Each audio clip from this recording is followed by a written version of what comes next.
இடத்திலே எங்களுடைய தாய்மார்கள் இந்த இடத்திலே நாங்கள் எல்லோரும் ஒன்று கூடி நிற்கின்றோம். எங்களுக்கான நீதி சர்வதேச நீதிதான் என்பதை நாங்கள் வலியுறுத்தி பல போராட்டங்களையும் பேரணிகளையும் இன்று 15 வருடங்களுக்கு மேலாக மேற்கொண்டிருக்கின்றோம். எங்களுக்கான நீதி சர்வதேச நீதியாக கிடைக்க வேண்டும் என்று இந்த நேரத்திலாவது மனித நேயங்களை நேசிக்கின்ற அனைத்து நாடுகளும் ஒன்று கூடி எங்களுக்கான நீதியை பெற்றுத்தர முன்வர வேண்டும் என்று கேட்டு நிற்கின்றோம். இது எங்களுடைய இந்த தொடர் போராட்டமானது எங்களுடைய உடலில் உயிர் உள்ளவரை, எமது பிள்ளைகளோடு நாங்கள் வாழும் வரை, எமது பிள்ளைகளுக்கு என்ன நடந்தது என்ற நீதி கிடைக்கும் வரை இந்த போராட்டம் தொடரும் என்பதனை இந்த இடத்திலே கூறிக்கொண்டு வேண்டும் வேண்டும் வேண்டும் வேண்டும் வேண்டும் வேண்டும் வேண்டும் எங்கே எங்கே எங்கே எங்கே எங்கே எங்கே கொடூர யுத்தமும் இன அழிப்பு நடந்த வைத்தியசாலையில இருந்து காணாமல் போக செய்யப்பட்டு குடும்பம் குடும்பமாக கையளிக்கப்பட்டு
விசாரணைக்கென்று அழைத்து செல்லப்பட்டு வீடுகளுக்குள்ளே உட்புகுந்து இழுத்து செல்லப்பட்டு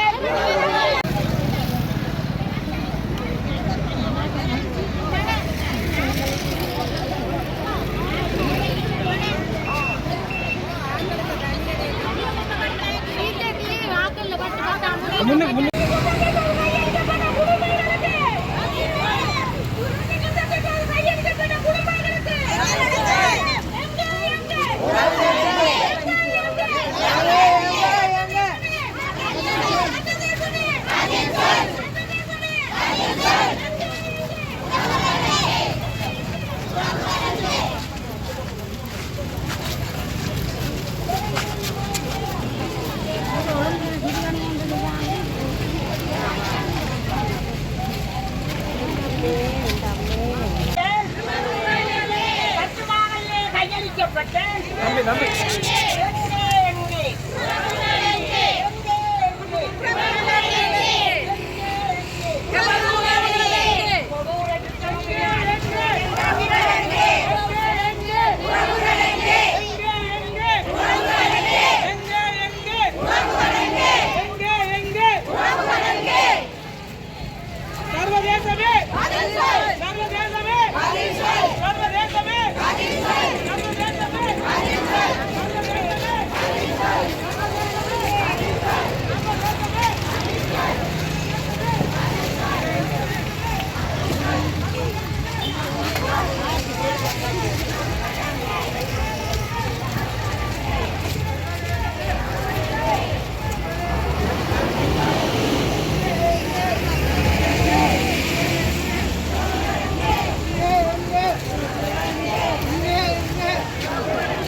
நாலு வடி வரை இந்த அம்மா என்ன பண்ணிட்டாரு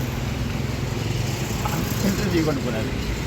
அவர் இந்த படிங்க தம்பி படிங்க அதுதான் இன்றைக்கும் இந்த உங்களுடைய தன்னை நம்பிக்கை நான் ஜனாதிபதிக்கு இந்த ஜனாதிபதிக்கு இந்த புள்ள மேலே காலையில் படித்து கடலை படித்து போட்டேன்.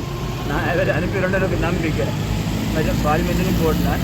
ஜனாதிபதியாக்களுக்கு முழு பேரும் கடிதம் போட்டு குடிச்சுட்டு பேரை கொண்டு தேடி தெரிஞ்சு போல ஆராய்ச்சி சொல்லி நானும் இங்கே இங்கே ஓடி விழுந்து காரையும் பேரன் இதோட 6 மாதம் முடியுது விழுந்து அந்த நோட நான் ஏன் இந்த பிள்ளை பெருமண்டு நான் இந்த பிள்ளை எதிர்க்க ஐயா நான் கூட கண்டிப்பாக கேட்குறேன். ஜனாதிபதிக்கு இந்த அனுப்பணும் இந்த பிள்ளை அனுப்பி நான் கையெழுத்து காலில் விழுந்து கும்பிடுவேன். இதுதான் எனக்கு தெரிஞ்சது. இப்போ நான் அம்பாடு இருக்கிறேன். சொந்தம் யாழ்ப்பாணம் நீர்வேலி வைக்கிறது நீர்வேலி வீடு எட்டு சொந்தம் புறப்படத்து இல்லாமல் அங்கே தான் இதோட முடிச்சு போனால் இங்கே எல்லாரும் படம் தொடர்ந்து கூட கலத்துல போகணும் பார்க்குறது கைக்கிட்ட பாக்கிட்ட அங்கே இருக்கிறது ஒரு தகவல். நான் அதில் எடுத்துட்டு செடி எடுத்து சொல்லி இதில் அனுப்பிவிட்டா சொல்லிங்க.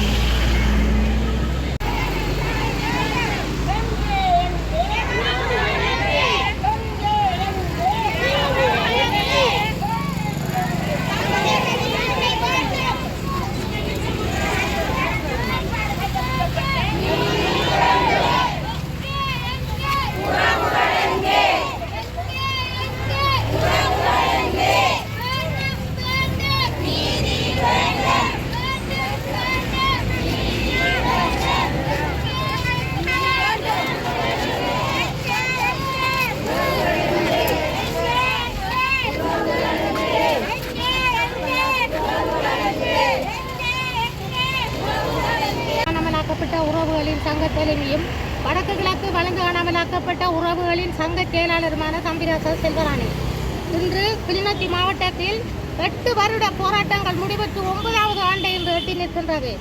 2009ஆம் ஆண்டு யுத்தம் மௌனித்த பின்னரும் நாங்கள் இந்த போராட்டங்களை வடக்கு கிழக்கில் சிறு சிறு குழுக்களாக தொடங்கிய போராட்டம் இன்று கிளிநொச்சி மாவட்டத்தில் கடு உச்ச போராட்டமாக தாங்கி நின்று 9 வருடமாகின்றது. இந்த 9 வருடத்தில் எங்களுடன் கூட இருந்து தங்களது பிள்ளைகள் வரும் என்று புழுதி வெயில் மழை பாராது போராடி இன்று 300 தொடக்கம் 380க்கு மேற்பட்ட உறவுகளை நாங்கள் இழந்து நிற்கின்றோம். இன்று எங்களது போராட்டம் 2018ஆம் ஆண்டிலிருந்து நாங்கள் எங்களது உறவுகள் ஐநா முன்றலில் 36வது தொடரில் எங்களது உறவுகள் நாங்களே ஐநாவுக்கு முன் சென்று எங்களது உறவுகளின் பணிகளை அங்கே நாங்கள் கூறி வருகின்றோம். இன்று வரை நாங்கள் கூறித்தான் வருகின்றோம். இன்று இலங்கை அரசு அரசிடம் பலமுறை எங்களது பிரச்சனைகளை ஒவ்வொரு ஜனாதிபதிகள் மாறி மாறி வரும்போதும் அவர்களுடன் கேட்டு நாங்கள் இன்று சர்வதேசத்தை எட்டி நிற்கின்றோம். எங்களுக்கு இந்த உலக பொறுமுறையில் நம்பிக்கை இல்லை. நாங்கள் இன்று சர்வதேசத்தை எட்டி நிற்கின்றோம். சர்வதேசத்திடம் நாங்கள் கேட்டு நிற்கின்றோம். எங்களது உறவுகள் இன்று 300க்கும் 350க்கும் மேற்பட்ட உறவுகள் இன்று நாங்கள் எங்களுடன் உறவுகள் இருந்தாலும் நாங்கள் இறக்கும் தருவாயில் இருந்தாலும் எங்களது உண்மைக்கும் நீதிக்குமான போராட்டம் இது என்பதை நாங்கள் இன்று உலக நாட்டுக்கு எடுத்து காட்டிக் கொண்டிருக்கின்றோம். அது மட்டுமல்ல, இன்று ஐநா சபை இந்த இலங்கை அரசுக்கு காலக்கெடு கொடுக்கக்கூடாது. மீண்டும் மீண்டும் காலக்கெடு கொடுக்காமல் எங்களது பிரச்சனைகளை முன்னின்று எங்களது பிரச்சனைகளுக்கான தீர்வை தர வேண்டும். எங்களது பிரச்சனைகளுக்கான தீர்வு கிடைக்கும் வரை எங்களது போராட்டம் தொடரும் என்று கேட்டு நிற்கின்றேன். நன்றி, வணக்கம்.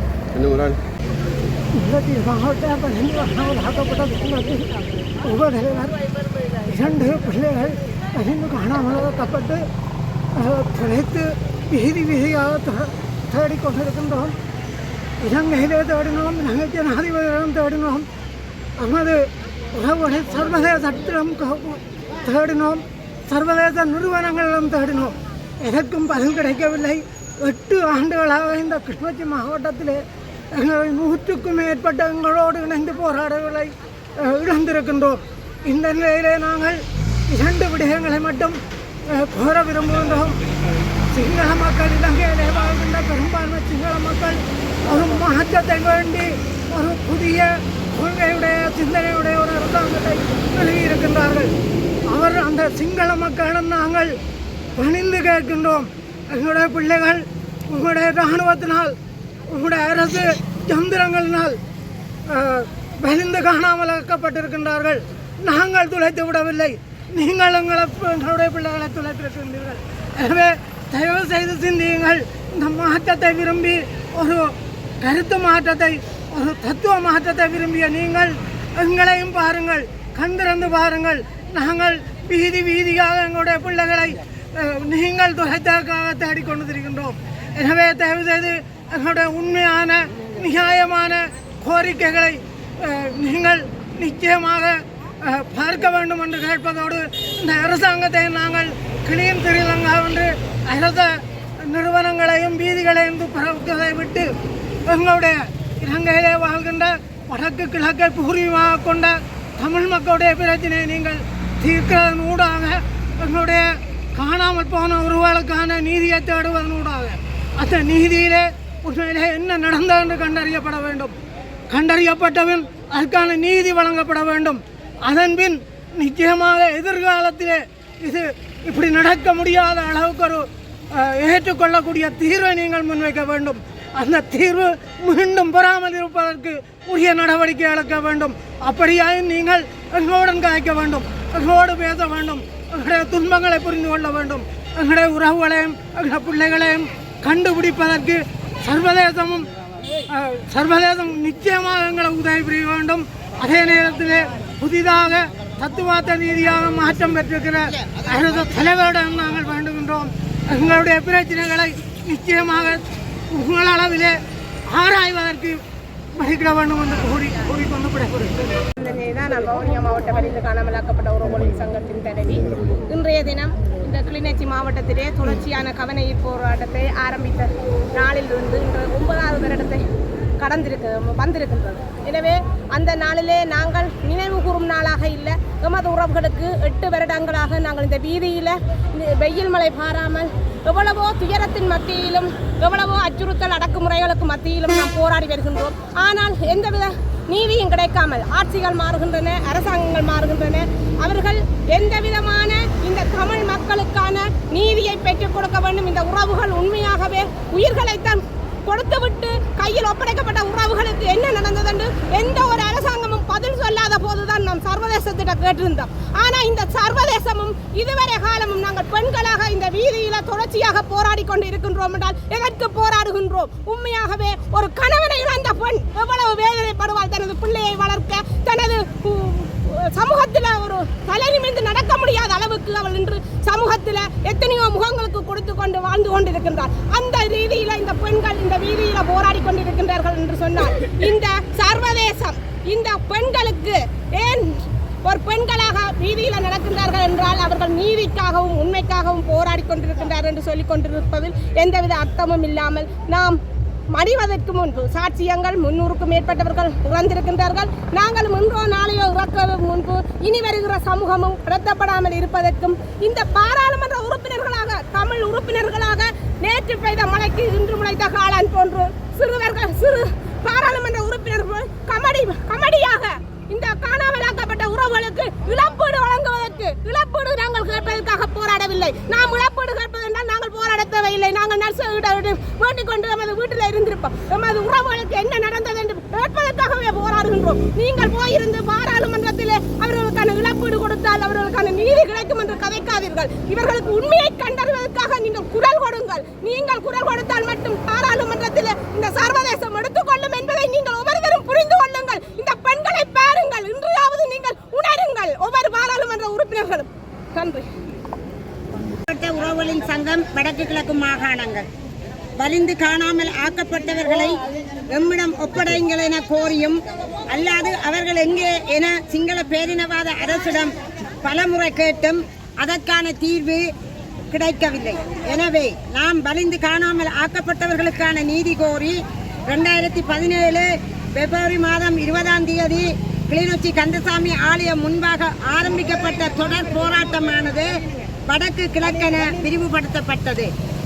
2017 பிப்ரவரி ஆரம்பிக்கப்பட்ட போராட்டம் 8 வருடமாக, அதாவது இன்றுடன் 2920 நாட்களை கடந்து தொடர்கின்றது. 2009 மே 18 முள்ளிவாய்க்காலில் போர் மௌனிக்கப்பட்ட 16 ஆண்டுகள் ஆகின்றன. இன்றும் இனப்படுகொலை தொடர்ந்த வண்ணம் உள்ளன. ஆனால் இலங்கையின் ஜனாதிபதிகளும் ஆட்சியாளர்களும் மாறினாலும் தொடர்ந்தும் இனப்படுகொலைக்கான நீதி, வலிந்து காணாமல் ஆக்கப்பட்டவர்களுக்கான நீதி நேரடியாக படையினர்களிடம் சாட்சியங்களுடன் ஒப்படைக்கப்பட்டவர்களுக்கு என்ன நடந்தது என்பதை தொடர்பான நீதி வரை இன்று வரை கிடைக்கவில்லை. வலிந்து காணாமல் ஆக்கப்பட்ட உறவினர்களின் சங்கத்தினராகிய நாம் 2017ஆம் ஆண்டு தொடக்கம் இன்று வரையும் உள்நாட்டில் பல போராட்டங்களை நடத்தினோம். இலங்கை அரசின் நீதித்துறையில் நம்பிக்கை இல்லை என்ற ஒரு காரணத்தினால் நாம் சர்வதேச நீதி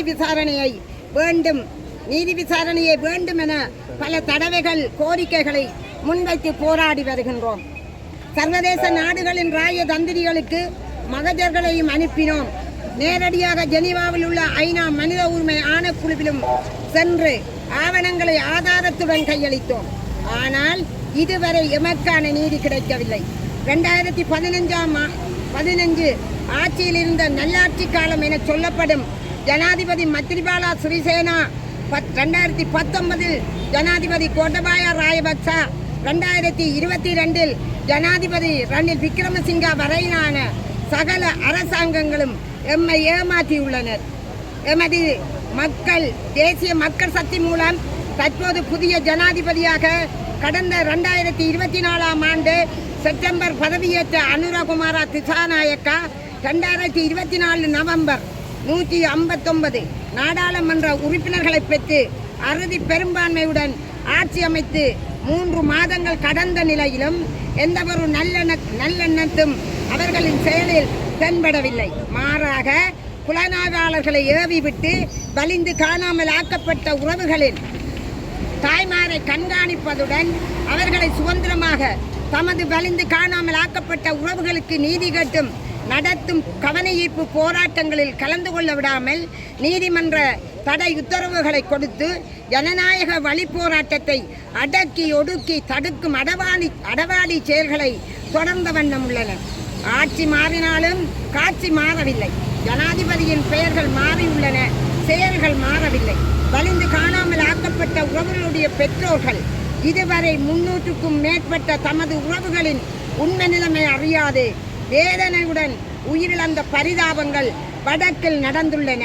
எங்கள் வேதனைகளையும் வலிகளையும் உண்மைகளையும் இலங்கை அரசு புரியவில்லை, அதேபோல் சர்வதேசமும் புரியவில்லை என்பதே கடந்த 8 வருடங்களாக நாங்கள் கண்ட உண்மை. அரசுகள் மாறும்போது எல்லா சர்வதேச ராஜதந்திரிகளும் நாடுகளின் தலைவர்களும் ஏன் ஐநா சபைகளும் கூட இலங்கை அரசை காப்பாற்றும் ஒரு செயலாக கால அவகாசங்களை வழங்கி கால நீடிப்பை செய்து வருவதை நாம் 8 வருடங்களாக அவதானித்து வந்துள்ளோம் என்ற உண்மையை கவலையுடனும் கண்ணீருடனும் மன வேதனையுடனும் இந்த 8 ஆண்டு நிறைவில் பதவி செய்கிறோம். எனவே இந்த உண்மைகளை உணர்த்தும் இனியும் எம்மை ஏமாற்றாமல் எங்கள் உணர்வுகளை மதித்து சர்வதேச நீதி கிடைக்க ஆவண செய்யுமாறு சர்வதேசத்திடம் வேண்டி நிற்கின்றோம். வடக்கு கிழக்கு நிர்வாகம்.